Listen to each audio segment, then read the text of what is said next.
This is Villain for All Seasons. I'm Ben. I'm down.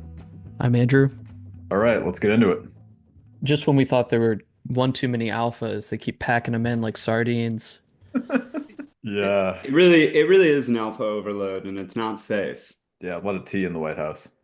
Did Oh anyone my watch the God. video, or did you just read the article about it? I I watched him at the watched. podium. Okay, that's what I was talking about. I don't know if he had a longer one, but just him like I don't it felt like the press walked in on them having a casual conversation, like kind of like flirting or something. Like, Yeah, the, "Oh, the sorry, I camera didn't angle see was you there." great. Yeah. He definitely He- wasn't ready for that. No. And the thing is, like, I don't know. I'm kind of a casual watcher of the UFC. I don't follow it closely, but like Conor McGregor, when he was in his heyday, 7 years ago or something, during his rise was really meteoric, not just because of, being an exciting fighter and actually being a very, very good fighter, but also because he was silver-tongued and Mm, funny and able to express, which for prize fighters is a pretty low bar. Like you don't have to be that clever to really stand apart. But it's funny to watch him in that situation where like there's a big difference between, talking off the cuff, threatening people and making yeah. jokes About and yourself. yeah, and like talking policy, which like I don't know who told him to do that Ah, or if it was just that was his gut instinct is like, oh, I'm at the White House, I got to talk some Irish foreign America's our big policy. brother. They're our big brother, and we're the little brother. We're just looking out for the little brother. Again, going back to the camera angle, which I keep laughing about, it really looks like a field trip, and it's like you get your chance to go behind the podium, Yeah. and he's just like casually hanging on. It was great. And also like Yeah. to have him there on St. Patrick's Day just seems like mildly just not in bad taste, just corny. No, Oh my he God. a It must rainbow have was been shown. He appeared, and then the rain cloud went away. He left the White House. Yeah.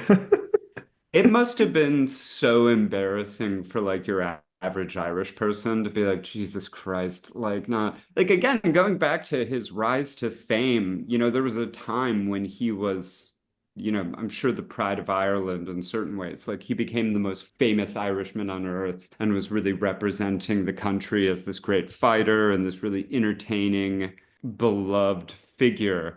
And then he's just completely squandered that, after once you're worth, $100 million or whatever, and he doesn't have to fight. That's kind of what his career is now, is just always promising the next fight is right around the corner, the next fight is right around the corner. Whereas, like, there is daily footage of him just clearly coked out of his mind Yeah, at nightclubs or punching people in bars and or in the just White being House, coked out. being an athlete. Yeah, which he had to have been, right? Yeah, I think he was coming down because he looked shocked. Like halfway through his speech, he's like, "Ah, shit, the power's wearing out. Yeah. Me power." He needed a bump right there. I wanted to show this, Dan, this Mediaite article you found that was Yeah. Conor McGregor takes over Trump White House for St. Patty's Day. We couldn't think of a better guest. And I just, Is that them apologizing? Like, we couldn't think Yeah, of anyone yeah, better. right. we literally can't name another Irishman. Um, No, I just love this first line from it. MMA fighter Conor McGregor roamed the White House grounds on Monday morning as the Trump administration celebrated St. Patrick's Day, Like a feral cat, which is just spraying the halls. which is very accurate. That is a very accurate description of just kind of what Conor McGregor is doing at any given time, just roaming the grounds. Like, So was the McGregor shark jump? I remember hearing the news that he punching that guy in the bar. For me, I mean, like I Oh haven't yeah. read into the rape allegation. It sounds like he paid it, which means he definitely did it. But then seeing yeah, him as the villain in the new Roadhouse remake was Yeah, was shite. Even it though I was like the shite. movie. the movie You, was great. Yeah. you like the remake of it? Yeah, yeah. Yeah. It was pretty good, man. I don't know. Listen, I It's a bit love Roadhouse, and sacrosanct. I think they're two different movies. They Comparing are. them Yeah. is a bit unfair. But Yeah. I thought it was fun. I always like Jake Gyllenhaal. I find him very charming. Like the action scenes were good. It knew what it was. And then you had Conor McGregor just in his own, I don't even think you could call it a performance, but he was just in his own movie, Yeah. Hmm. just kind of, yeah, it was just a documentary of him being very, very on cocaine. I mean, it really was like they really just had him play himself in more Yeah. ways than one, of Yeah. just being a roving menace to society. He Yeah. did his iconic walk when he was leaving the White House. Yeah. Did you see that Yeah, clip as the well? Bill, the Billy Strut, of course. Is that a thing that he made up, or that's just like an Sorry. old-fashioned thing that he Wait, like wait, wait, wait, wait. So accentuated? Ben has claimed that he doesn't watch UFC, but if you remember talking about Andrew Tate and he was talking about like the lower rung of UFC, Yeah, like, yeah, okay, guy. third string. Yeah. Yeah. No, I mean I don't watch every event, but yeah, the Billy Strut is what I believe it's called. I think it's short for billionaire strut. Um, Wait, that's what it's short for? one would assume Like that. maybe Billy Club, but yeah, that was a thing that he that's how he would enter the ring. He would come in, be all Gotcha. loose armed. It's got a Um, very Yeah, I don't. fighting Irish kind of look to arms bowed out. Yeah, yeah, it really does evoke like the Notre Dame leprechaun character. so I didn't know this, but it makes total sense. Yes, it is the billionaire strat. Origin, says AI overview on Google. While Conor McGregor popularized it, the billionaire strut is often attributed to WWE's Vince McMahon. Uh, Oh shit. That's yeah, if cool. you remember, Vince McMahon used to do that walking in. Yeah. Yeah, McMahon does that as well. Yeah, McGregor, Vince crawled so Conor could run, walk. I mean, that was one of the parts of McGregor's brilliance was taking, the showmanship of WWE and combining it with real fighting skills. But Well, that's been part of like boxing too, you know? Like Ali, yeah, great fighter, but like, his performance outside to like it's all advertising for the fight itself, right? Like Yeah. no one likes to see yeah, like boring people. you need a Yeah. story. Right. So the big takeaway for this podcast is it sounds like McGregor is going to run for office. We didn't even talk about that. Do you think he has a chance? It seems I'm talking ridiculous. POTUS, right? Oh, No, the United States. He no. could be the successor. I have no He, idea. We need an Irish pollster to come on I the feel like the show. Irish are a bit more like level-headed. yeah, he has a decent chance of a cabinet position with Trump. Yeah. That Yeah, would be easier. And he can buy citizenship now. So it's very true. you do have that. Dan and I were talking about this when we saw this article. Like, I don't know how well liked he is in Ireland anymore because, again, he was beloved for a while, but over the last few years, he's like specifically famous for ducking fights and doing crimes on camera constantly. Yeah, I don't see Yeah, it. yeah, I think and the Irish are a proud people and a fairly, not all of, in certain ways, like a fairly conservative people. I don't mean conservative like right wing, but like this kind of behavior is not something that I think they appreciate. Also, his comments when it was just microphone put in his face are just like pure anti-immigration stuff, which we talked about last week, is up on my, Twitter feed all the time of Irish people complaining about being overrun by immigrants. But from what I've seen, the anti-immigration sentiment in Ireland is not nearly on the level that you see in like the United Kingdom or the United States. I mean, to So them, I the think, immigrants are the British, right? Then get the fuck out. yeah, yeah. And we all feel that. Yeah. Shared sentiment on this show.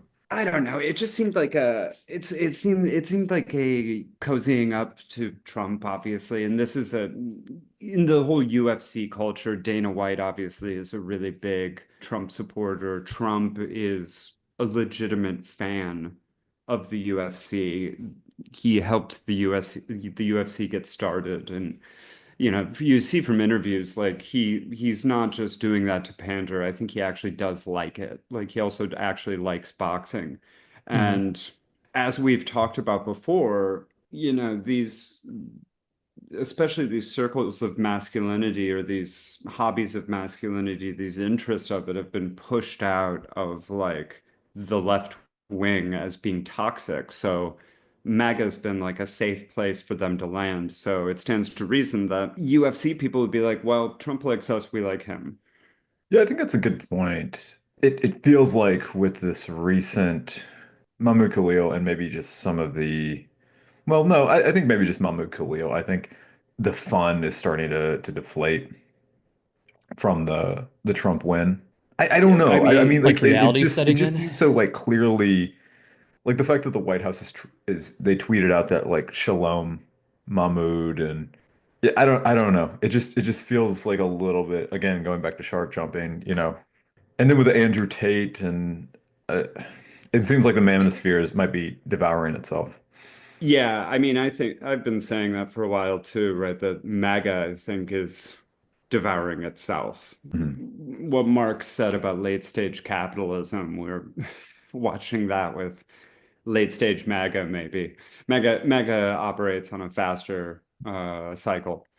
Yeah. But I mean, you guys are in the States. You could give me a better barometer for this, I suppose, because I feel like most of what I see of like anti Mahmoud Khalil stuff is almost entirely from the pundit class. I don't know how your average person feels about it. Even your average Trump voter, I'm not really able to like conceptualize that they would be like stalwart Palestine haters. They might be stalwart like Palestine protest haters just because they kind of Yeah. I that's think just sort they're of an more reductive when it comes to it. Like they just see anything that's like pro-Palestine as pro-Hamas. Like that Yeah. video that was shared around earlier. I'm just like, people are still saying that. People are still doing that. It's wild. Yeah, yeah. I mean, for our listeners, we were sharing the Glenn Greenwald debates between Megyn Kelly, Mahmoud Khalil, and also Howard Kurtz. You know, both are former Fox News host. And yeah, the it felt like Glenn was debating someone from 20 years ago. yeah, I mean this has been the case with the Hasbara going on for the last I don't know, like a week after October 7th, which like a week after that, it really felt like Hasbara was just breaking down because it was just the script being run over and over again Sorry, what's with Husbar? Hasbara, Israeli propaganda. It's like Oh, the, yeah. never So heard of it's, Yeah, that. I guess you could call it like the infrastructure. yeah, it's like the literal organization of Israeli Zionist propaganda. And it feels like the script has been run over and over and over again that I mean, we know that the people who are running the script don't even believe it, most of them. It's mostly comes from a cynical place. And that just begs the question, like, who's this for at this point? Yeah, who is it for? I mean, I mean that out of general curiosity. Yeah. Is it Well, like the boomers that watch Fox News? Is it the I mean, I don't know who watches Megyn Kelly. I really don't. I mean, it's I guess it's like the new talk show host, so maybe it's boomers there as well. I can't imagine millennials watching that. I can hardly imagine Gen X watching that. Is she on Fox again, or is she like just a YouTube? So Ryan Grim alluded to this during our interview, but Fox now has some partnership with Megyn Kelly. Mm-hmm. Yeah, I don't know what it is, It's just but like a Daily Mail sort of version of Fox, like a yeah, online only. it Okay, that it, makes. it feels like that. But again, like I can't imagine even Gen X listening to Megyn Kelly. Like I don't know who her target audience would be. Eh, I mean, there's enough people out there that they're just catching them. I don't think it's like the hugest demographic. I don't think it's like the most broad sweeping, but they're just picking up the crumbs with like the people who still like her. I don't know, whatever her niche is. I'm sure there's some like marketing sector where they're like Megyn Kelly still has a base. Yeah. It's enough for her to get paid, but probably not enough for her to put on like a major broadcast or like cable news network. Yeah. So yeah, online I guess it makes sense. Like the economics of it probably makes sense for her to be on YouTube. Which is weird because, I mean, if you think about it, was it 10 years ago? She was massive. She was maybe one of Fox News' biggest hosts. And the Yeah, reason she she went hosted the to debates. It NBC was and then big. do you remember why she had to leave NBC? defending like blackface Halloween costumes. Was It that it? close. Defending that Santa is white. Oh, she had a meltdown.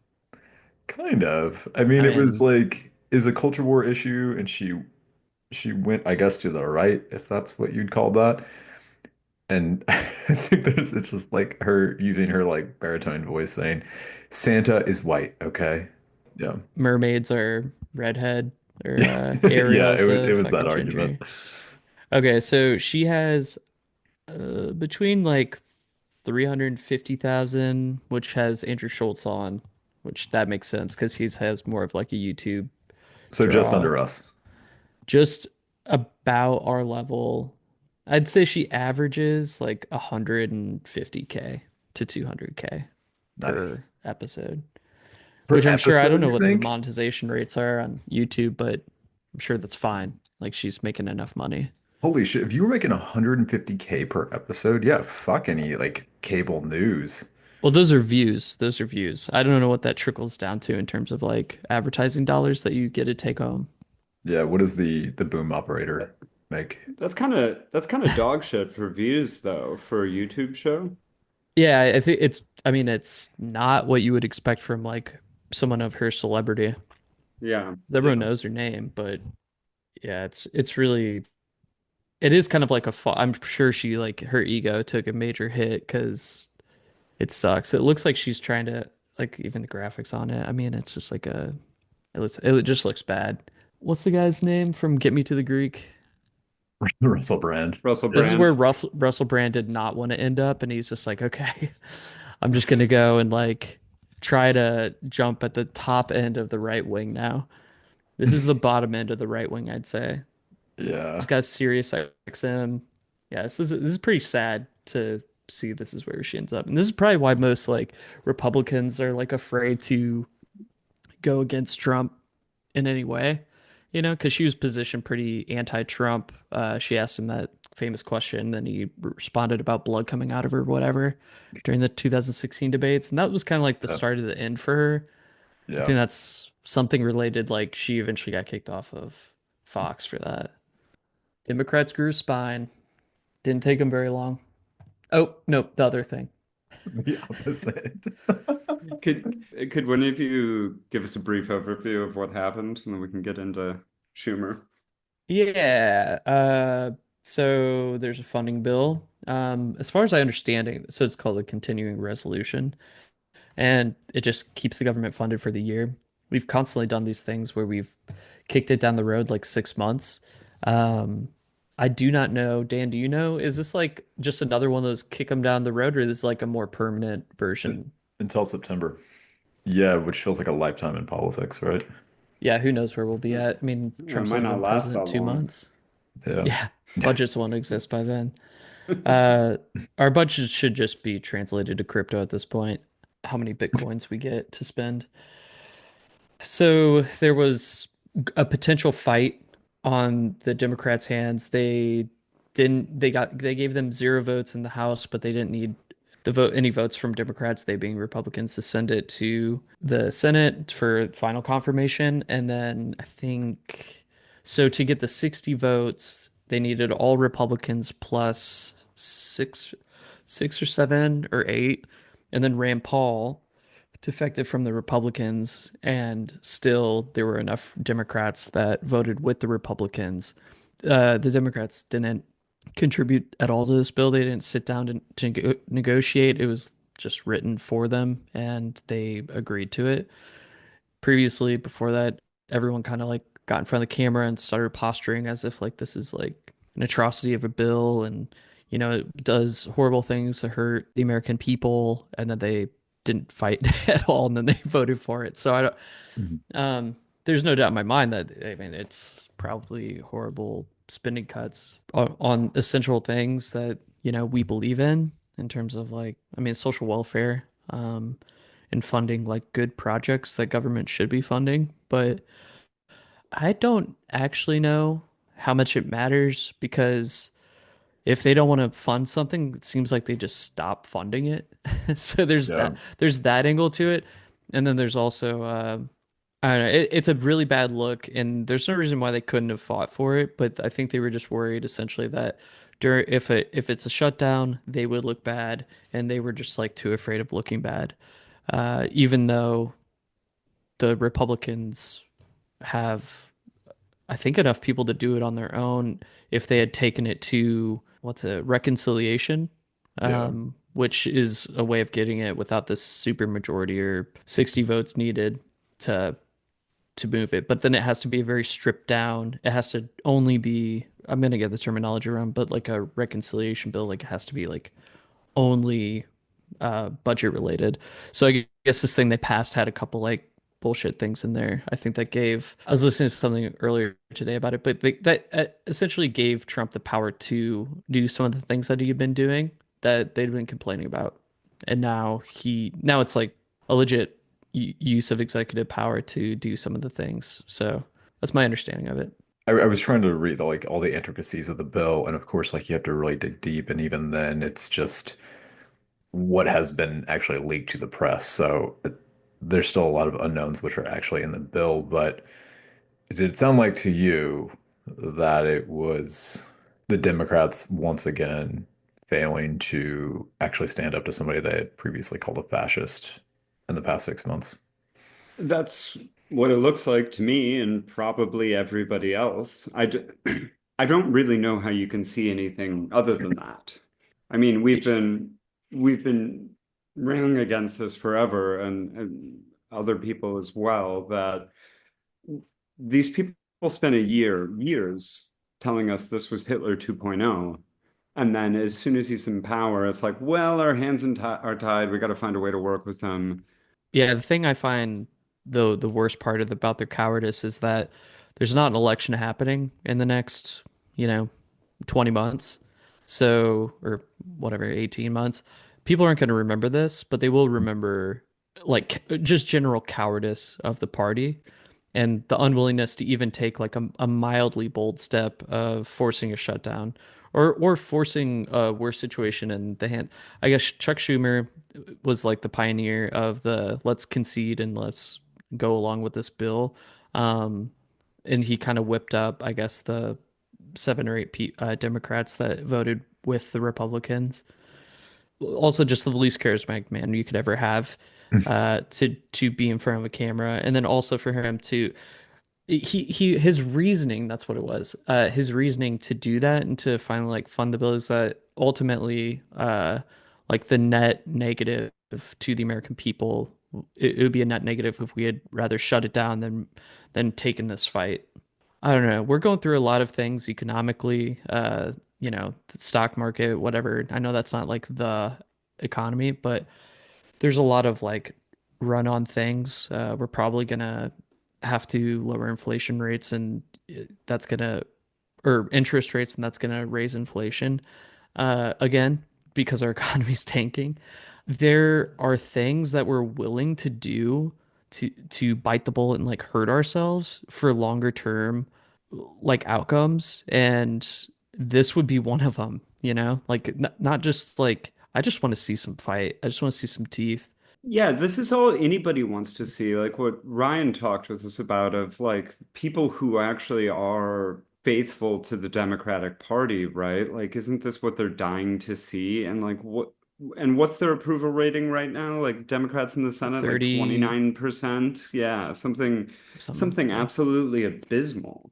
I just don't buy it. This idea that it's like our hands are tied, we can't do anything about this. How do the Republicans do it every time they're not in power?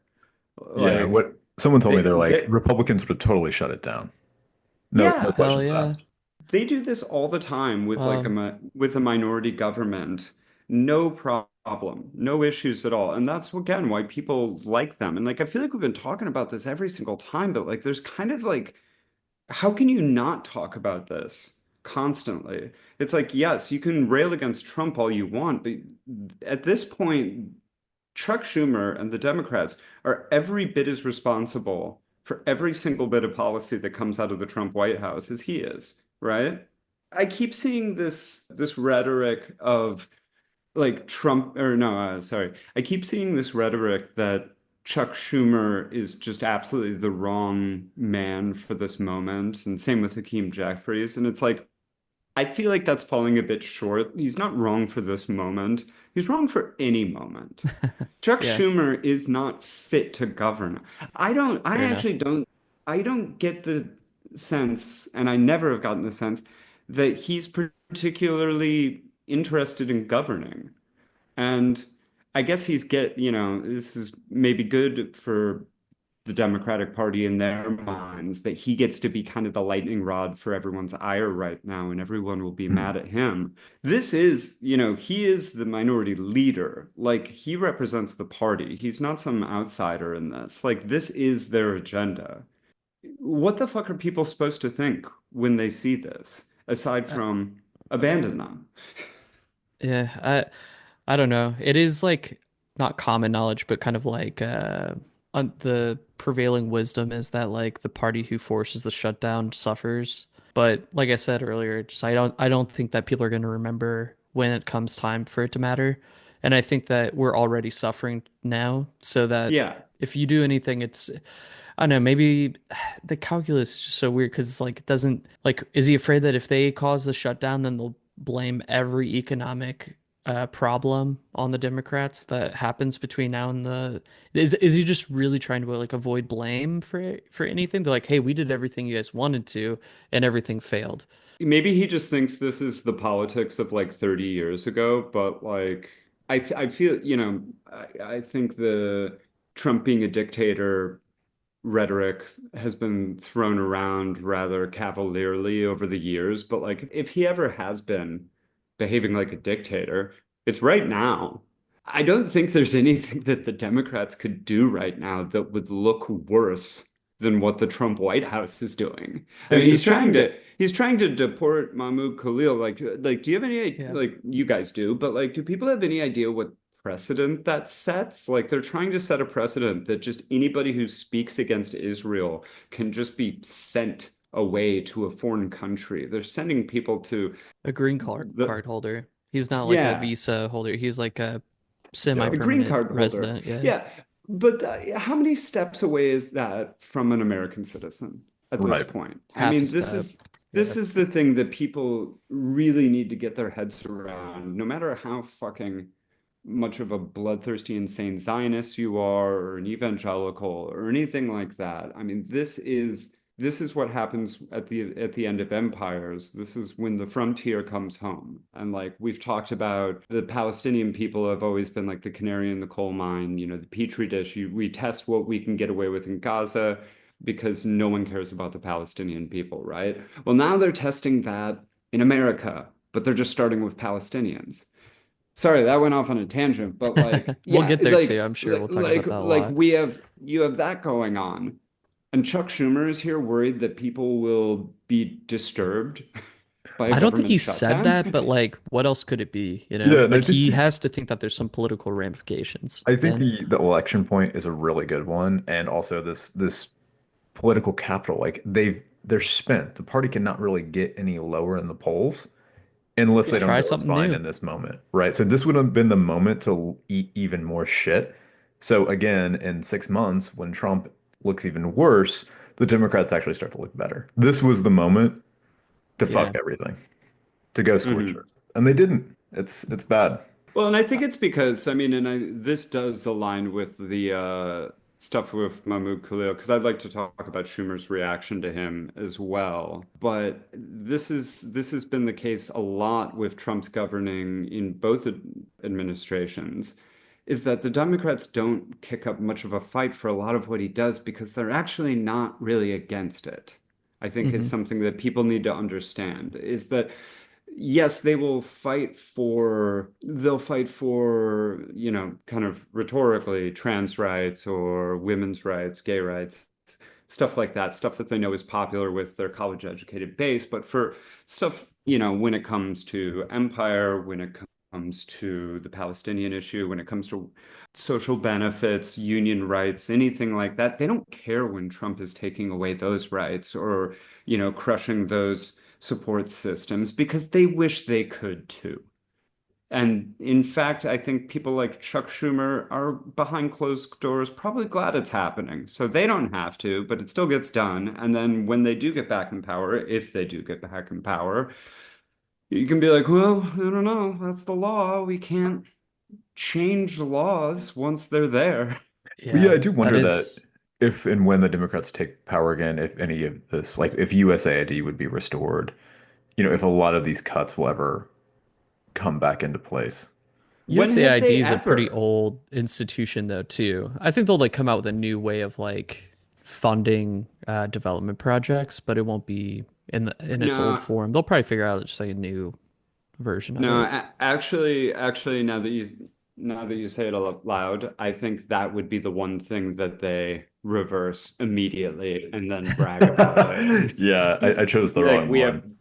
we have Fair. brought back USAID. But we'll keep the part of education going. Yeah, yeah, exactly. Yeah. It's like how Biden would always talk about AUKUS. I don't even understand what AUKUS is, but he always brought that up as if it was You know some what sort of AUKUS is. It's trump like card. NATO with Australia, isn't it? Yeah, no, no, yeah, but no one cares. No one I'm cares. surprised Trump doesn't talk about it more, honestly, if he's so anti-China. Yeah. So in that bill, there were the bill reduced non-defense spending by approximately 13 billion. So that's like for social programs, I'd imagine, and increased defense spending by 6 billion. So much for that Additionally, military cut. well, got a little military bump. Yeah. Additionally, it granted Trump administration greater flexibility to downsize government agencies. That is something that like someone would have to like read and parse through like the actual like okay like what does that mean? I'm kind of interested in.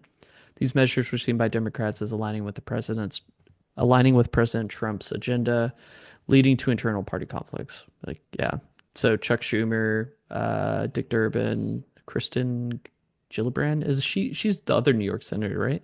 Yeah. Yeah. That's what I thought. Yeah, they suck. I mean, they're just like the most. I mean, just find us some more moderates. Like, Yeah, they're just uh, feckless losers. I was over at my sister's this weekend. They're probably like MSNBC Democrats. Like, they're older. She's like 10 years older than me, so she's like Gen X. And but she was even saying she's like, what the fuck are these Democrats doing? Like, they need to just form a new party. Like, they need to do something new. And I'm like, yeah, they do. But she was saying like the Lincoln Party needed to start its own thing, and I was like, I mean, probably. Like, I think it if Wait, the we had, Lincoln Project? oh yeah, Lincoln Project, not Lincoln Party, the Lincoln Project. Like, she's like that kind of. She likes that. So Oh, she's how actually probably more what the Democrats are courting, and then Yeah. what the Republicans call too woke, like the Democrats too woke to scare her. But she's not like I don't know. She's like a hates Trump sort of thing, but she's more middle of the road politically, I'd say. so Anyway, basically just make a third party that's neocons. yeah, Great. just Fantastic. no. I'm saying, I mean, I kind of agree. Just it's too big of a tent. You can't get people to Yeah. agree. It would siphon people from both ends, and then we could have more of like a coalition, like a three-party coalition, and we could just kind of split the vote every time something big comes around, and just form a. I don't know. It's like being ruled by independents, like what we talked about. Like instead of it being party based, I just think the two-party system is allowing way too much space for like I don't know, 49% or 51% of the country to rule. When really it's like 10%. Once they get into party, then only 10% like favorability when it comes to like actual ideas. Like the things that they are passing are quite unfavorable. The Republicans kind of run on the idea of smaller government. So a shutdown to them kind of fulfills their Yeah. promise. Like they already True. like stripping it down and paring it down. So a shutdown doesn't really harm them. Um, I've always kind of thought this, like even back in like Obama years, I'm like, well, why do they even care if it's a shutdown? They've already carved out like allowances for military, like their biggest. It's not, but who so people they claim they really care about, they show open disdain for other federal workers, but they will not ever be like, fuck the military. These people don't deserve it. they won't fund the VA, but they'll never come out and be like these military people are freeloaders, blah blah blah. So I don't know. That's another thing that makes this negotiation asymmetrical, because the Democrats truly believe in government, believe that they provide good services, and the Republicans either actually don't think that, or they've convinced their constituents enough who do kind of rely on a lot of government programs. If we're being honest, probably an outsized proportion of poor rural people are Republican, and they're the ones, especially in red states, that need social programs. I have a stupid question about that, and it's based on my own experience growing up in rural Illinois. There was always this sense that people there did not want the social programs, that they were too proud to invest in social programs. Is that a myth, do you think? It's gotta be. Yeah, I mean, the data would show like where the money goes, and Mhm. yeah, like the You guys have no idea what I'm talking about? I think I do. yeah, like It's too sort of proud to this, take the money. Is that what Yeah. you're saying? yeah, Yeah, like like food stamps or I mean, food stamps was always the one. I remember. well, it's a brilliant piece of capitalist propaganda that ignores, the entire system that would put them into a place where it's shameful to take help. Right. Whereas if you lived in a country where that was a given and it was considered a human right and it was considered a right of every citizen to be provided certain things by your government, then that wouldn't be a Right. ridiculous, shameful thing at all. So yeah, Especially that's these people who are probably definitely working full time anyways. Yeah. I don't know. yeah, that sort of folksy salt of the earth mentality of I don't care was probably invented by some Don Draper type Madison Avenue guy back in the Yeah. back Yeah. in the 40s. Edward Bernays.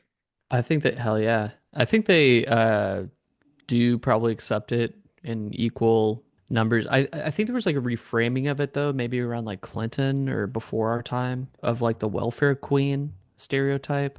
Yeah, the Like Reagan. someone Yeah, who has a bunch of kids and like just collects welfare paychecks. And that was like, I swear there's probably a bigger story there, but I mean it was definitely characterized as like an urban, like African American, like mother that would just, I think it was, I really want to say there was like a story that got blown out of proportion and then people clung on to, and it made its round in circuits. And then like what's his face, the radio guy who died of throat cancer, like probably wouldn't shut up about it. Rush Limbaugh, Limbaugh. yeah. Yeah. Yeah, it just sounds like one of those things that propagated like in our lifetime. Yeah. Oh, Hold on. Reagan. I think it was Reagan. And then it was the Clintons who did Super Predators, but they kind of mixed in together. The term welfare queen originated in the United States during the 1970s and became widely associated with Reagan's 1976 presidential campaign. Mm. A specific case of a woman from Chicago who had allegedly committed massive welfare fraud using multiple identities to collect various welfare benefits. So that person was probably not real, of course, but who cares? That's another thing that they're doing. It's the same thing. You can make up a fake story about the people who shamefully exploit the system, and then you can make up the opposite for people to identify. Joe Bootstraps, who drives a truck and loves his wife and takes care of his kids and doesn't take no handouts from nobody, right? Like, Hmm. If only we had more of those. it's nonsense, but it's a particularly American story to be told there, and that's not something to be proud of. It's an American story in that people have been so conditioned to think that they should get absolutely nothing from the government they pay for. So the money she stole was equivalent to stole, like overclaimed, I guess, was equivalent to $89,000 in 2024 cash. That is so minimal when you consider how much, like, I mean, you know where I'm about to go with this. Like, what So corporations and what just like they ransack our economy and then the government bails them out. Like, who gives, I mean, if 89,000 is the price we have to pay for like the worst offender of welfare, I'm okay. That's fine. 89,000 is fine. Yeah, it's a rounding error. There can and will be some fraud. Also, if I found out that some like single mother of five defrauded the government out of $89,000, I'd think it was cool. That is kind of cool. That is pretty Yeah, they cool. had to get ahead of that story before it became like a folk hero. I'd be like, nice, good for you, girl. Get yours. Yeah. Uh, And then like PPP put us like 2 trillion in debt and all of it went to like fraudulent like Chili's owners. Well, yeah, this is the thing, going back to the cannibalization of MAGA, this is something I'm wondering of where the levee's going to break. Of now that you've got Musk and DOGE basically going after Social Security. Like they're not saying specifically that they're cutting Social Security, but they are. That's the plan, and that's been the Republican project forever. Yeah. But like when when is all of that currency going to be gone when you have the richest man on earth like single-handedly cutting your benefits from you? yeah. Because that generation does not like anything being taken away from Yeah. them. Well, the other They're thing is they don't like Elon Musk. Trump can sell you a bag of shit really easily hmm and tell you it's roses. But like Yep. Elon Musk Yeah. is deeply, deeply unlikable and deeply uncharismatic and like antithetical to all of these, perceived working class values that we're talking about that the boomer generation never shuts the fuck up about having. Well, Yeah, So I'm I think the curious more what important question is what is the consequence going to be? I Because think I, if I don't they know, do you vote dim after that? I still feel nah, well, like they're nah. that brings us back to Schumer, which is probably not, because all we have is culture war now, and the Dems don't even have that. They've given up that yeah. because They think it's a the losing woke issue. yeah the woke thing went too far, and they They scurried allege. away because they They allege. believe. Yeah. Um, which is really like it's funny because the woke thing went too far on Instagram. It didn't actually go too far with policy. Like you didn't actually have like you're gonna tell me like Joseph Biden was like a woke president? Get the fuck Joseph out of here. Hussein Biden. Uh, yeah, no, Yeah. but yeah, he shifted, I guess, to at least like accommodate some of that, like in some of his cabinet appointments and whatnot. But like It was cosmetic. it's Yeah. cosmetic, it's superficial. I'm sure these people were fine, like, but Well, it and was a I don't think any gesture of for sure. I don't think any of his beliefs changed. He just didn't talk No, about it because he the didn't man's talk about 80 years anything. old. He can't change Yeah. anything about himself. Yeah. Yeah. Just changes what he says, Just as or racist as can't. he always was. If you can convince the lowest white man he's better than the best colored man, he won't notice when you're picking his pocket. Hell, give him somebody to look down on. He'll empty his pockets for you. Damn. I mean, it's true. Is that Biden? That's Lyndon Biden Johnson. I think it's true that I think you could I think what they'll probably end up doing in terms of this like Social Security checks and whatnot, Medicaid, whatever they're gonna cut, I think they'll do another like it's them, like we're doing it because they stole so much, or they'll make enemies out of it and then make you hate someone that enough to where you won't hate them. I really don't have a lot of faith in like the American public anymore to properly point and be like, oh, you fucked me. Yeah. Oh, yeah. Well, and I guess this is the other question of when the levee's going to break, if it can, of how long can you play the immigrant card? They're Mm, doing that really, really hard over here in the UK right now. Labor is gutting all sorts of social welfare, all sorts of benefits.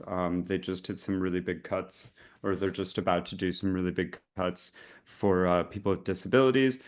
So, and benefits in this country, people like them. They expect them. Again, going back to kind of the sickness of the American government and the American mindset, Reform Party is probably going to win the next election because labor is just taking away and taking away and taking away and not offering anything in return. And reform is saying you're losing all of this, even though reform wants to take away all that shit too. But they're actually there with an answer going, you're losing this because of illegal immigrants. You're losing it because of brown Oh people. shit. They also say you're losing it because of illegal immigrants. They're way more racist about it. Or just brown people who are British. So yeah, that'll be interesting if the Trump administration actually does, fully go through with their mass deportations, because then you really got no one to blame. Yeah. They're trying. Okay, so I love this headline.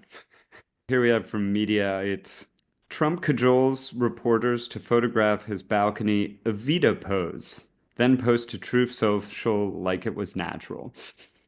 I'll just read a little bit of this. President Donald Trump cajoled reporters to snap him doing an Evita-style balcony pose, then posted it to Truth Social with a caption that made it seem spontaneous. Fans and critics alike seem to agree that Trump has a flair for showmanship, a trait that was on display this week when Trump visited the Kennedy Center after his recent takeover of the institution. It's even better that Yeah. it's him at the Kennedy Center Yeah. and he's just doing one of his favorite musicals. I would love to think that he doesn't know who Evita Peron is, but he's seen the Madonna movie. One of his That's favorites. absolutely what it is. Yeah, yeah, no question. That's absolutely what it is. He's like, oh, it's a great song, great score. You could Evita barely see her Peron. boobs. I think You were Uh, Coney. I love it. I think the Lincoln Center should do a whole calendar, and each month it's a different Trump do acting out a scene from a different famous musical. You could have Yeah, I'm Phantom. gonna ask ChatGPT what the You could have Les Mis. what the Kennedy Center calendar should look like under Trump's stewardship. Did you see that JD Vance got like booed at the Kennedy Center? Yeah. Oh yeah, people were bitching about that. They were like, the intolerant left, they keep trying to bring up Don't give a fuck. when people are mean to them. Keep it going. Dude, honestly, they should have just interrupted that entire thing and just made it unwatchable. Shut it I remember down. when Pence got booed at Hamilton in New York, like the first term. Similar. I don't know what Pence was doing at Hamilton. That was a weird choice. Yeah, that is weird. I don't know. Like you have to understand, like, if you do these things, like if you shit on these liberal hellholes, you're not allowed there. Yeah. Just don't go. Also, it's all they have. They don't have any other opposition. Let them boo at you. Hmm. It's the Yeah, just only, blowing off some yeah, steam. yeah. Yeah, it's also not Basically, their space. Like, why? Oh, Well, it is Trump thinks it's now. his space, right? well, As it we is talk about Trump's it every space. episode, he loves he He's the loves musical he's the theater. commissioner or whatever. The commish.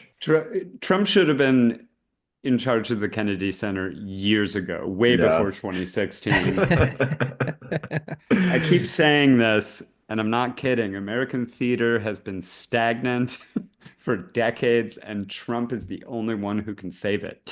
What Yeah, about we like a were beauty pageant at the Kennedy Center? Yeah, absolutely. Boom. There's an easy one. Broadway performers are too ugly. They're fatties.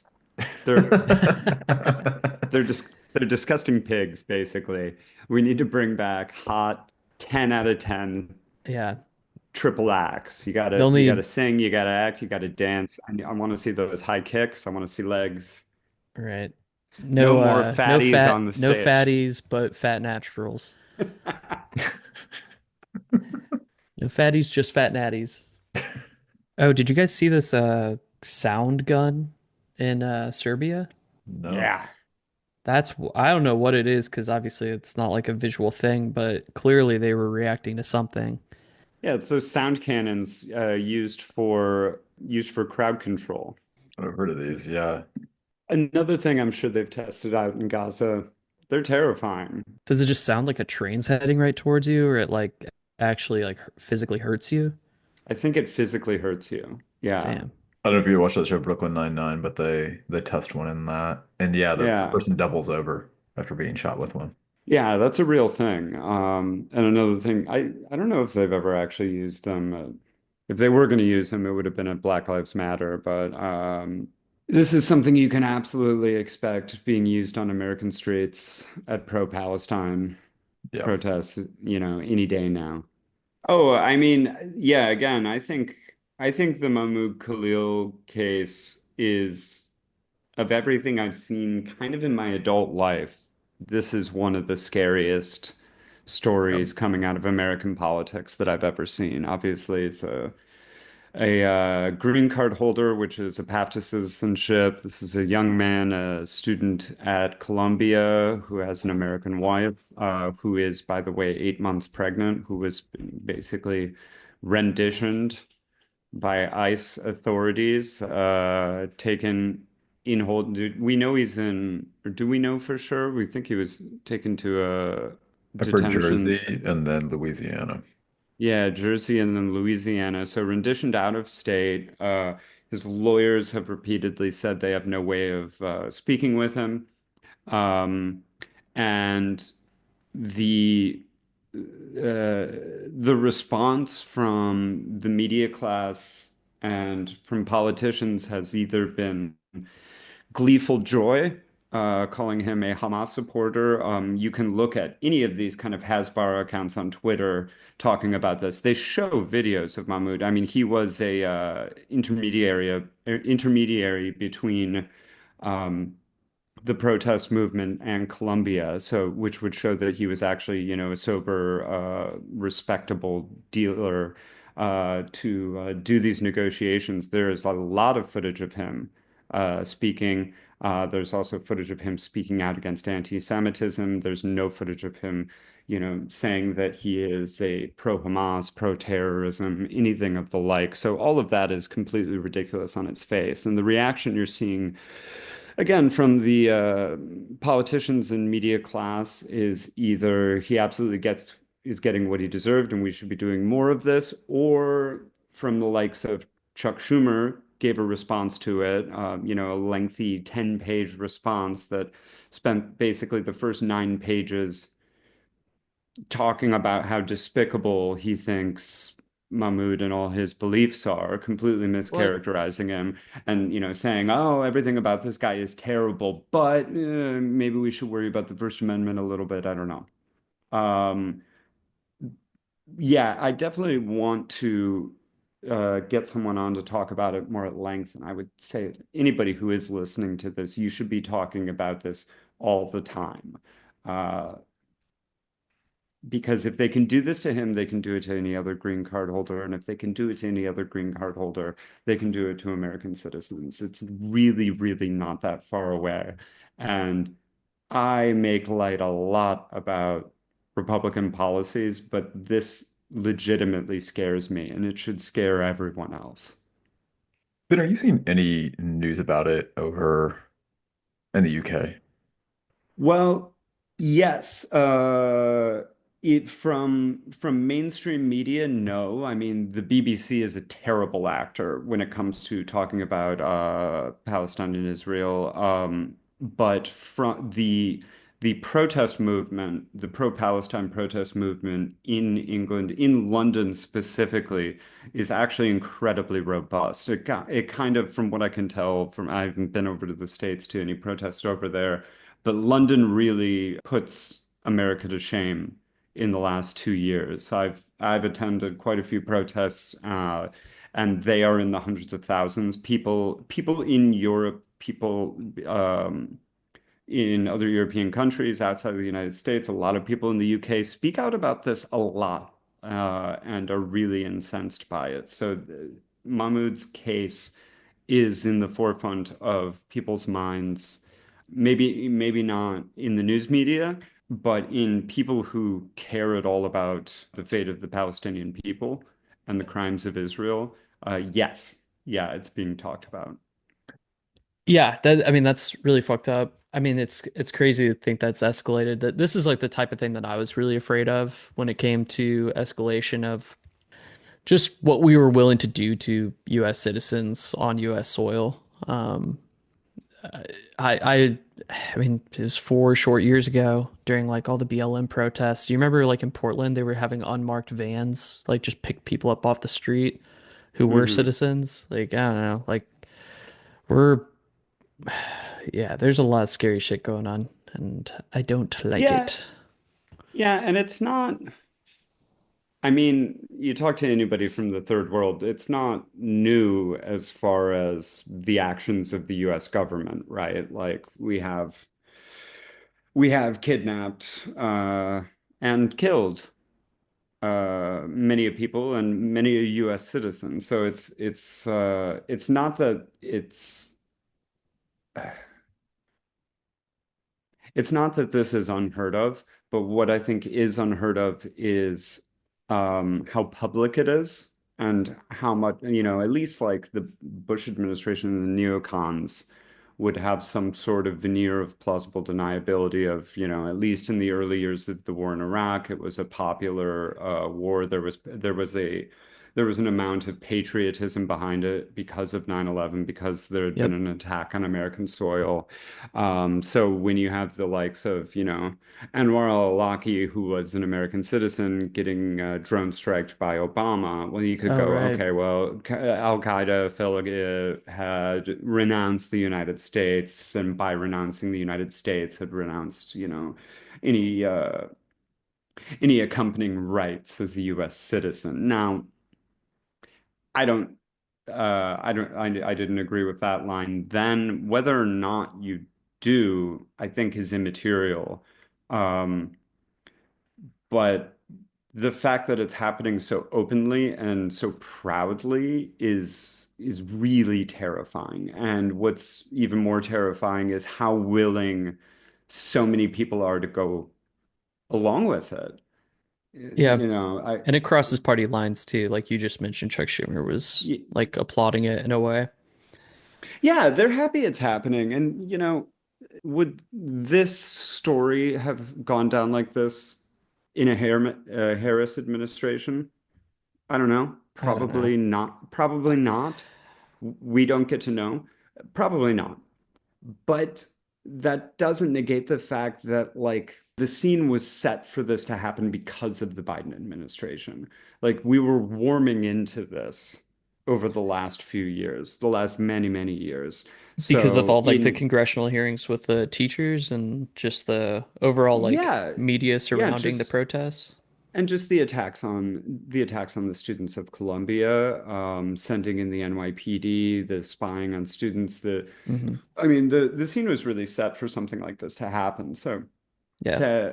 I think it's a mistake to act like this is a singularly Trumpian action. I mean, he couldn't have done this if they hadn't have, let the pot get to a simmer Mm. to a point where this would happen and no one would really, bat an eyelid at it without actually considering the ramifications of it, and without actually, having enough propaganda out there to build up enough anti-Palestinian, anti-protester, anti-leftist hate that Yeah. would make your average Joe go along with this. And maybe I shouldn't say average Joe. I don't know if your average No, I Joe would think actually be okay with this if they really sat down and thought about it.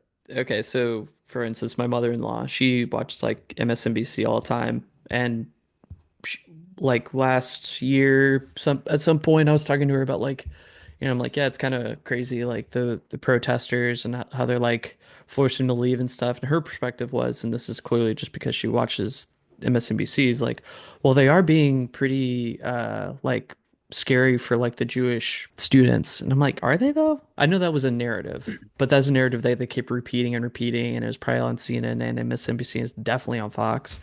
But that's like it's weird that there's commonalities between those two or three where there's usually some disagreement Yeah. on like which narrative perspective we're going to take.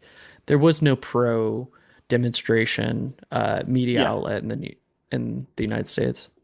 Yeah, and that's pure Hezbollah, right? And if you buy that line, I don't really know what to fucking say to you. Like, these people are protesting the fact that we are on a daily basis looking on social media and seeing blown up babies and 5-year-olds getting shot in the back of the head with a fucking sniper rifle, and Yeah. and fathers holding garbage bags full of the limbs of their children. And the The most thing that documented genocide ever. yeah, the most documented genocide ever. At the same time, the we're also seeing the most grotesque and, like, grotesque displays of the people that are perpetrating this are bragging about it. Yeah. You see IDF soldiers getting, That shit's putting really out sick. Like putting out disgusting. TikTok videos of them wearing Palestinian women's underwear over their uniforms and making fun of it, or strapping little kids' toys to their tanks and shit. I mean, Ugh. it's all so incredibly craven and sick. And then the line is when there's a protest about this that actually we're not supposed to care about that. We're supposed to care about amidst all of this, a few Jewish students were made to feel bad or uncomfortable. Yeah. Um, and I'm sorry, first of all, if you support that, then you should feel uncomfortable. You Hmm. should be made to feel bad. And you shouldn't necessarily be made to feel unsafe, but like, I actually don't buy the line that these people were unsafe. They may have felt unsafe, but feeling unsafe and being unsafe are two very different things. Totally. I've been to these Yeah. protesters. I've been to these protests. And there could They be a are bad not. actor in there. There could be also a fake bad actor in there Yeah, too, you know, most likely. we have a lot of evidence of that, a lot of proven evidence of agent provocateurs Yeah. at these, where it's someone who's, throwing up a Sieg Heil and oh, Yeah. guess what? It wasn't a pro-Palestine person. It was a fucking Yeah, you think it was a fucking white supremacist Zionist. is concerned about the Palestinian cause? Yeah, well, and now we have like the Sieg Heiling is all coming from the Republican Party and the MAGA movement. So there's really no that's something we should get into too of how like the whole premise of anti-Semitism has been so completely corrupted and so completely Mm. discredited. It's been Um, diluted, essentially. well, to the point where it's really meaningless. Like I have a Yeah. hard time. Like what is the line also that we always get is anti-Semitism's on the rise. Anti-Semitic crimes are up 10,000% is always Yeah, what they everyone's refer. saying that, but like, what is I would love to see what that actually means, you know? It means wearing a kufiya or holding a Palestinian flag or saying pre-Palestine Yeah. or looking Arab is, from what I can tell, what that means. But the Because documented I haven't crimes, seen like the any. hate crimes, like I don't, If there were real hate crimes happening, yeah. real anti-Semitic hate crimes, you would never hear the end of it. You would see the video of them plastered over MSNBC and CNN and Fox every fucking day. If there was Usually you something that see like happened in spray painted October, swastikas. I remember like when Trump got into office the first time we saw a bunch of that and be like, oh, anti-Semitic is sentiment is on the rise because of, yeah, you know, which I do think there's like some overlap there with his base. It makes more sense. But I also think these are pretty fringe collectives of people. I really don't, aside from like the unite the right people, like the Jews will not replace us, like in like weird colonies in Idaho. Like I yeah. don't really. If you were to ask me this like 5 years ago, I'd say yeah, like the card carrying members of like the American Nazi Party. Mhm. Probably pretty low, because also that's a very like old hat kind of group, It's like talking about Yeah. Klan members. It's just like racism, racism moves on and takes different forms, just like Yeah. everything else. And I think that's So quite a shame in America because we can only think about one thing one way at any given time. And I do yeah, think I'm sure there's plenty of anti-Semitism and I'm sure there's plenty of racism, but the way we've defined it and co-opted it for like the purposes of political conversation, we only use the caricature of them yeah. and it's Well, not, and here's the thing of what I've been trying to grapple with too about this is anti-Semitism probably it's such a conversation not worth having in so many ways because it completely gets us away from the core issue, right? The core issue we're talking about right now is Zionism and the Israeli rogue state that is again committing the most well-documented genocide in human history, yeah. right? And as soon as you start to talk about, well, is anti-Semitism a thing or is it not? Is it on the rise or is it not? Completely obfuscates that point. But also, there's an unavoidable fact, and this is why so many Jews are so outspoken against the actions of the Israeli government, against Zionism. No one cares to talk. Chuck Schumer, Donald Trump Hakeem Jeffries, any of these people never really care to talk about the fact that these Columbia protests, all of these protests, have huge contingencies of Jewish students, of Jewish Right. activists who are a part of this. Some of the most ardent anti-Zionists on the planet are Jews Hmm. because Zionism denigrates their religion, makes them look bad. It goes away from the core values of what Judaism is. And they rightfully despise that. Wouldn't you? I would hate it if my ideology was so intertwined in the perception of the world with the genocide. I would hate that. I can't even imagine the rage that that would fill me with, right? Yeah. And the thing is, with what Israel is doing, because the Israeli project, the Zionist project, is hinges on Israel and Judaism and Zionism being one thing and one thing only. If you are not a Zionist, you are not a Jew, right? Hmm. And vice versa, or not vice versa, but if you are not a Is Zionist, that you are not a something they say? Jew. They say like you're Yeah, not a Jew, you or they're like you're just like anti, you're like a you're race a traitor or something sort of thing. Yeah. self-hating Jew, anti-Semitic Jew. I mean the fucking keeps getting pushed further and further for that one. But the I thing also, is, when you do this, when you completely intertwine Zionism and Israel and Judaism and Jewishness, then yes, consequently, there will be a rise in anti-Semitism if you make those things inseparable. yeah, If makes your sense.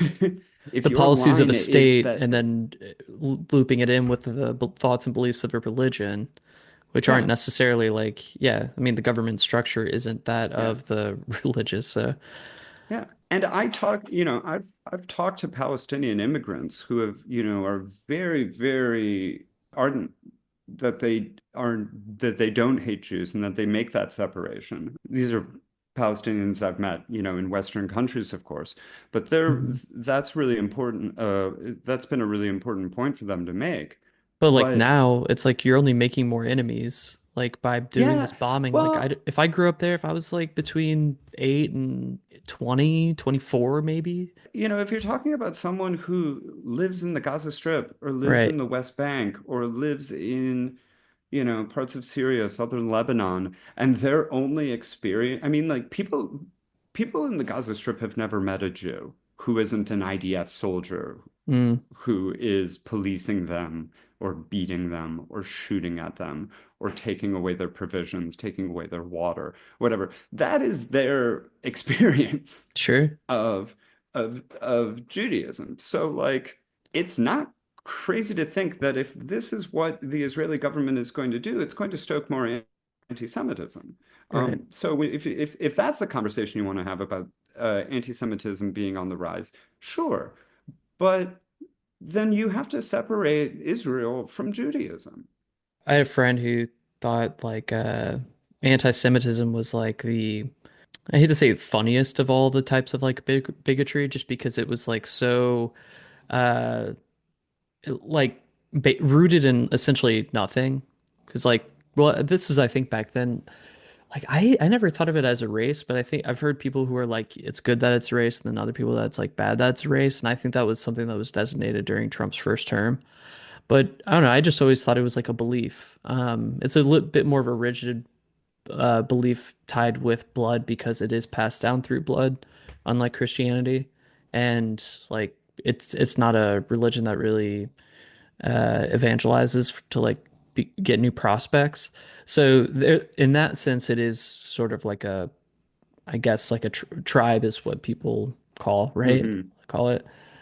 Um, but I don't know, just a friend of mine just always like, yeah, it makes no sense, anti-Semitism on the face of it, just like to dislike Jewish people. Like there's no, and like pogroms and all that, that's been going on for like generations, like since history, like modern history, like since history was documented.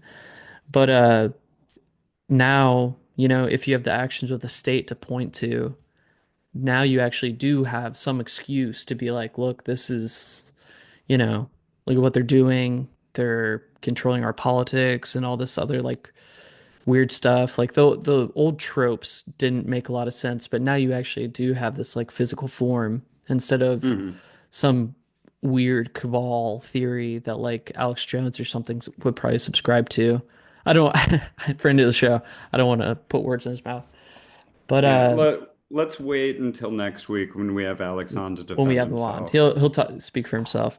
But yeah, Clear this you're up. now moving from like Turner Diary like fictional theories to facts of hey, Hmm. this is what a ethno state under the flag of like Judaism is doing to people, mostly innocent people, like 100 to 1. Hmm. Probably far greater actually. I don't there's probably a number out there, but what was that you sent in the group chat? You said that they actually had a policy that they were okay with. They're like they were bombing and they were like, well, we know casualty to like mission oriented targets was like going to be 10 to 1, 100 to 1, 1,000 to 1. It was something crazy. 100 to 1, I think, Yeah. but And they're like, that we're could fine get with that. well, they've proven that they're fine with 1,000 to 1 or 10,000 to 1 Just, if you're yeah. gonna. Well, I think honestly, the only thing that makes sense now is like complete eradication because you're not going to win this hearts and minds thing. Like they've gone so far across the line that like, I don't know how peace would ever be possible after this. This is insane. For Yeah, their perspective, obviously, I'm not advocating for the erasure of a people. I'm just saying, like, I don't know what their end goal is because they voided any sort of two-state solution or any other solution other than just all-out war. I mean, when you look at the history of the state of Israel, I don't think the two-state solution has ever been on the table. Now, obviously, there's been harder line Zionists than others. I still am of the opinion that like a liberal Zionist is sort of an oxymoron. It's an inherently colonialist, white supremacist idea. That's what it was at its inception. When you look to the early Zionists coming out of I know England, I know the who founders wanted, were a bit, yeah, problematic in terms of like they wanted like yeah, most people are like, yeah, get them out of the country, put it they can yeah. go there. Yeah. This has always been the project. What we're seeing is has always been the project. I think to your point though, of like, how can this end or what is this? You know, people use the term scorched earth a lot, which I think has been true up to a point, but I don't think it gets the whole picture. Like, again, talking about, how documented this is. Yes, it's documented from the Palestinian perspective and by journalists. But where have we seen even more documentation come from? It's IDF soldiers themselves. It's not just them doing like tactical military operations, like sometimes when you see released footage of some sort of, US forces night raid or something like this. It's them doing really, really ghoulish bragging, dancing, joking, showing off. If the goal was just to quietly, eradicate these people, then why would you have the need to do that? I'm I think they shocked that have they an haven't op cracked down on that and like really made people not take videos. Like it's kind of insane because it's just so bad. but they don't want to. This is the point, I think, is I don't think eradication is the entire goal. I think cruelty is part of the project. I think that it is doing it with a level of gruesome, ruthless cruelty is is But the who does that goal. serve? Because like it makes the international support much harder. It But makes why would they care about that? They do everything they want. yeah, They and get everything they they get want it and anyways. Yeah, they still complain about it. I mean, like we've talked about before with they did nothing but bitch about Joe Biden and what did Biden not give them? Nothing. Like yeah. nothing, other than maybe didn't let them be as cruel as they wanted to. But even that, I have a hard time believing when you look at his history. I think it's a way of showing off. I think it's a way of rubbing the world's nose in it. That the more pushback they get, the more people speak out against it, the more people are horrified by it, the more they want to rub people's nose and the more they want to shut people up and push America and then the rest of the world after that into this kind of fascism. You see this in the documentary The Lobby, which was Al Jazeera. They did a version of The Lobby first in the UK, and then they also did it in the United States, and that was cracked down and pretty hard and censored pretty hard. It's really hard to find the US version of it. I'll have to Uh, look for it. yeah, you can find the British version on YouTube, I think. At least you can over here. I don't know if you can over there. But a guy basically goes undercover talking to Israeli lobbyists. And one of the things you hear them talking about is 55%, 90%, 95, 99% approval is not enough. They want 100%. They want full untethered support for Mm. their project. Well, they damn And near have. They probably at least have 95% of of American political class, yeah, I'd say. easily. Over here too. Over here too. Uh, I mean, it is these two countries that really kind of made the Israel issue an issue. Like it wouldn't be there mhm. without us. Yeah, the UK and that's also why the US, this is another thing that I think is important for anybody who wants to resist what's going on is you need to get rid of the idea that Israel is just some sort of bad actor, and you need to start looking at Israel as not just a partner of the United States, but the United States. They are the same state. Mm. Now, Israel gets to be the attack dog. It gets to be the cudgel, the hammer that the US swings.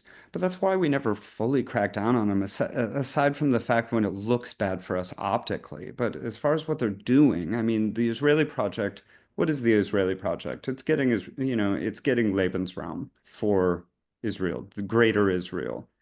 The idea that they just want the West Bank and Gaza has already been dispelled because why would they always be going into Lebanon? Why would they be always going into Syria? Why would they always be talking about overthrowing Iran? They don't Hmm. want their little piece of the land. They want the whole thing. And what does that sound like? That sounds like the project for a new American century. It sounds like the neocon project. It sounds like what the American project has been ever since the end of World War II. It's a unipolar world. It's world domination. So no, it's not some just to in case I get mischaracterized here. Well, It all of is that is a it little over is my head, not but there's a lot of searchable terms in there that you just yeah, dropped. it is reductive to say that this is just some Jewish cabal that runs the world. It How, looks like that on its face, but it's like, yes, APAC owns most of Washington, yeah. but it's a symbiotic relationship. Yeah, it is strange. Because I mean, I would imagine that the Jewish demographic, like voting bloc in America, isn't that powerful. Like it's not, it should be less powerful than like the progressives, because I just Well, don't they think don't that vote as a population is there. monolith.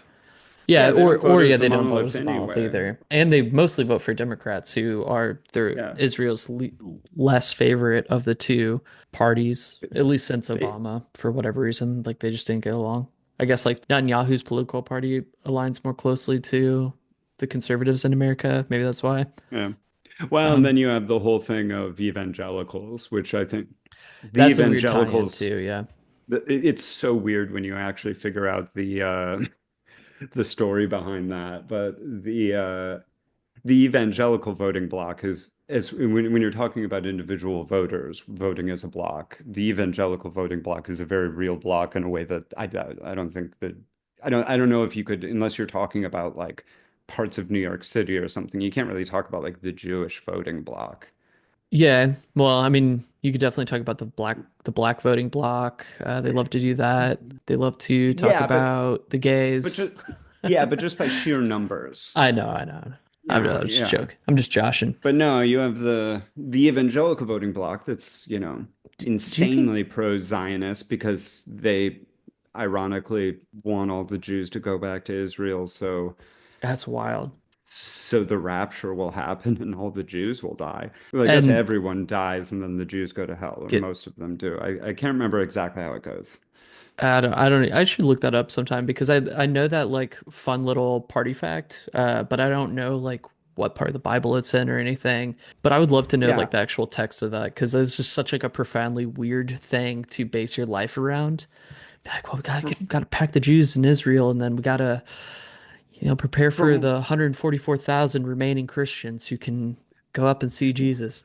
we should fact check this before I say it, but I'm not going to. But I've heard that I've heard that it's once all of the Jews are back in Israel or Bethlehem or whatever the biblical term for it is, that that will bring on the apocalypse or the rapture.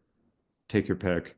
Or no, it's that once all the Jews are there, then Jew Jesus Yeah. returns. But Jew Jesus is actually the Antichrist. And then the real Christ returns and then I guess kills Jewish Jesus. And then the Jews go to hell and the It sounds like a pretty evangelicals cool get to. movie. I'm not gonna lie. Like, I mean, yeah, what's it awesome called? Revelation. I bet it's all in revelation. Revelation then. We'll Revelation's fucking read crazy. we'll read that for next week. Yeah, join our Patreon where we read Revelation. It's a paywall episode. One thing I will add to that, just to go back to like kind of like the propaganda, homogeneity of like thought within Israel, which is kind of funny because I don't think it is. Like I know there's a lot of like anti-war of Israel aggression. I don't know what you call it over there, but there it seems like they do have more freedom of speech over there to speak out against what their government is doing. Oh, But way more. it seems like a place that I would be scared as shit to speak out against. So I don't know. It's weird. I don't. Oh, my thought on that was how everyone there has to go and serve like 2 years in the military. So they do Yeah. have like kind of a built-in 2 year. Every citizen gets like conditioned and brainwashed, and I don't know what do you call it? Like when you go through boot camp, you get kind of like broken down and built back up. Yeah, just kind of like that mental conditioning, and to teach someone who your enemy is and to not Well, view them as as a person, but just to view them as yeah. the enemy. Yeah, I mean that's essential to military training, right? Is a certain level of dehumanizing of the enemy. Hmm. Now think about that more broadly. Think about it if your society has mandatory military service under the assumption that you are constantly at war. So Yeah, you must serve because you must always be on a war footing because you are always under attack. And I say this with, as much sympathy as I can. That's a fucked up world to grow into, and you can't fully, I won't say I can't blame it, but I can empathize with what that must do to a society and how that must make people crazy and brainwash sure. people in a profound way that you and I don't really have any conception of. If you grow into a society, you grow up into a society and you believe that you're beset on all sides by people who want to eradicate you, and that to the point that you must serve in the military and, shoot at 9-year-olds who throw a rock at your car. That is an astounding level of mass mind control that has happened. And so yeah, going back to, these notional students who were so scared at Columbia. Well, I believe a lot of them did feel that. I don't believe those fears are legitimate, but I believe that they felt it, Hmm. because they were raised to. They're raised to believe that they are under attack simply because of their identity.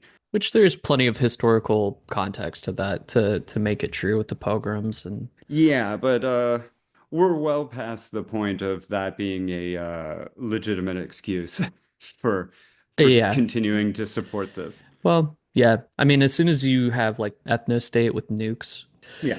your religion is not like an existential crisis, even though you kind of plopped it in the worst spot. Yeah, backed with a blank check by the most powerful military in human history.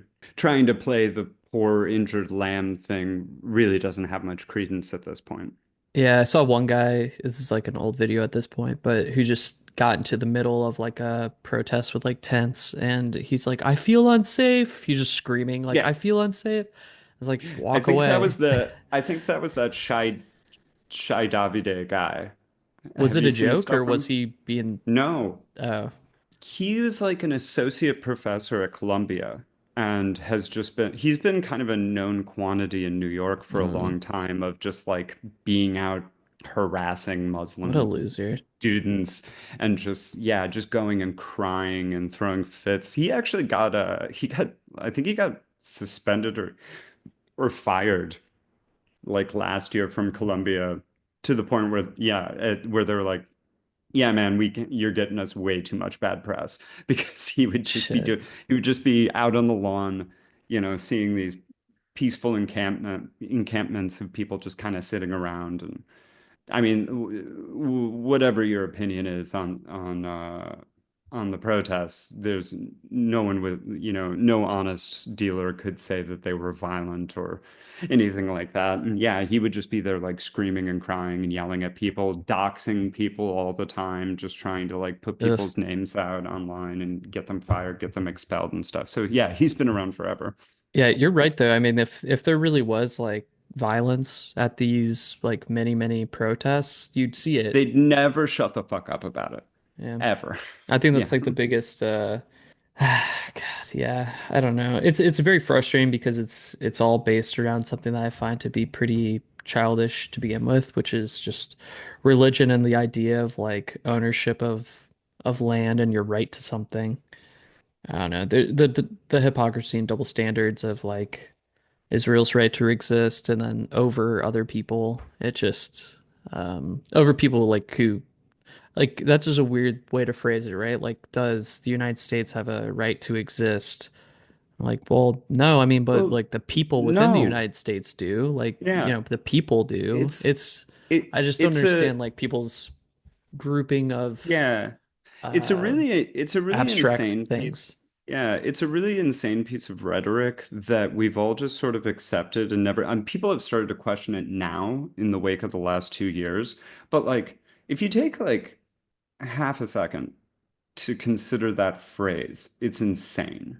Like, n no, the United States does not have a right to exist. England does not have a right to exist. Italy, like, countries, states don't have a right to exist. People have a right to exist. Yeah. Like Jewish people have a right to exist. Hmm. Muslim people have a right to exist. Christian people have a right to exist. Israel has a right to exist. No, Israel does exist. Like Hmm. it exists and it exerts its existence.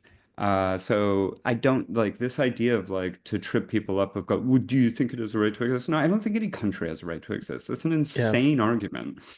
The last thing I was just going to say is like with to that right to exist question or to any of those Hasbara lines that come out from Americans or Christians or Zionists, take your pick. Like if you look at any of these arguments with any level of moral clarity, it's really clear that they're bullshit and they're gaslighting you and that they're not legitimate because really, for me, what this boils down to is the only way that any of this isn't really clear cut is if you have decided that Palestinian lives are worth less than Jewish lives or Western Hmm. lives or white lives.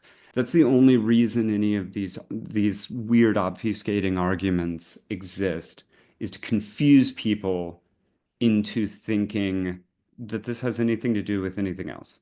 When really what it boils down to is these people are less than us. Yeah. And as soon as people can have some moral clarity about that fact, everything else becomes very simple. I think it's like the thing that scares me the most is like how shockingly easy it is to convince people. Like if they're discomforted in any way or like I don't know, it all the wave of propaganda that hit immediately after October 7th just took me back to 9/11, which we were Yeah. both Oh God, yeah. relatively young for. And old enough to form memories and whatnot, but definitely too young to really understand what was going on. But it was so easy to turn an entire country that was halfway across the world against another country, or just a nebulous idea such as terrorism and then just start Hmm. pinning it onto countries. And that, I mean, I have some empathy for the population of Israel to, they're bombarded and from the day they grow up, they're trained to believe this way about Palestinians through their either education system, I'm sure, because I doubt it's not corrupted.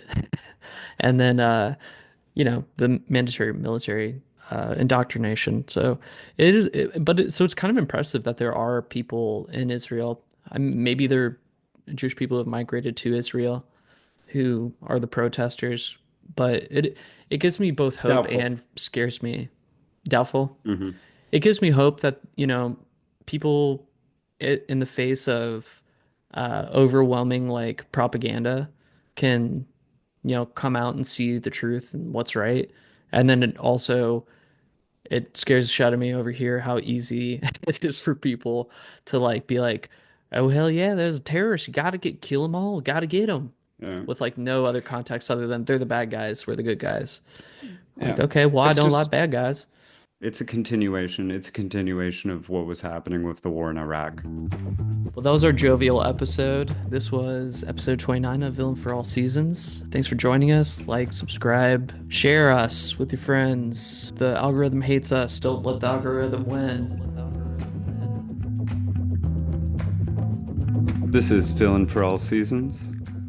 I'm Ben. I'm Andrew. I'm Dan. I'm Dan. Dan, hurry. We need you to record Revelations 22 about we can't, there's no time to explain. Dan, we just need you to get this on audio, get it on tape. We're gonna plug it in.